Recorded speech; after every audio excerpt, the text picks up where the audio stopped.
Stop doing boring history. Let's dive into the wild, weird world of Caligula. This Roman emperor's life was anything but ordinary, filled with tales that are stranger than fiction. You won't believe these 6 bizarre stories. First up, we have the infamous tale of Caligula and his horse, Incitatus. This wasn't just any horse. Incitatus was treated like royalty. Did he really plan to make his horse a consul? The ancient historian Suetonius certainly thought so. Suetonius says yes, but modern historians think it was a prank to mock the Senate. Imagine the audacity of such a move. Either way, a horse in a marble stall with a golden manger. Hilarious. The lengths Caligula went to for his beloved horse were extraordinary.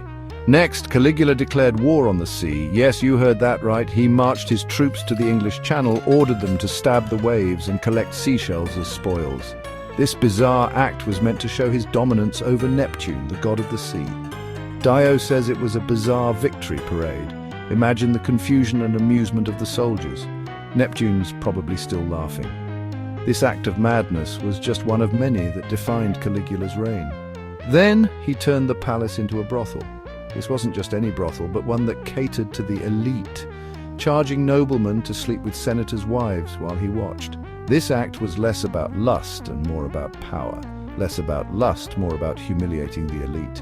Caligula enjoyed watching the powerful squirm under his control. Classic Caligula. His actions were often driven by a desire to assert his dominance and humiliate those around him. And did he talk to the moon? This is one of the more peculiar stories. Suetonius says he whispered and giggled at Luna, maybe epilepsy, or just a creepy act to unnerve people. Caligula's behavior was often unpredictable and unsettling. Who knows? His actions left many wondering about his mental state. Surviving an illness, Caligula built a gold statue of himself. This wasn't just any statue, it was a grand, opulent representation of his power, dressed it daily, made senators worship it, and dared it to blink. This was part ego trip, part unhinged ritual. Part ego trip, part unhinged ritual. Temples to himself followed, because why not? Caligula's self-obsession knew no bounds, because why not? His reign was marked by such grandiose displays of power and vanity. Finally, he laughed at a botched execution. This story is particularly gruesome.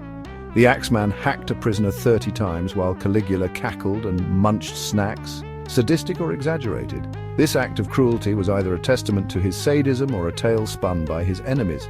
Either way, his enemies painted him as Rome's ultimate villain.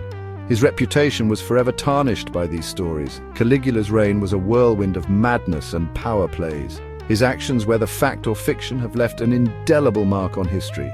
Fact or smear, his legacy is bizarre beyond belief. The tales of Caligula continue to fascinate and horrify us to this day.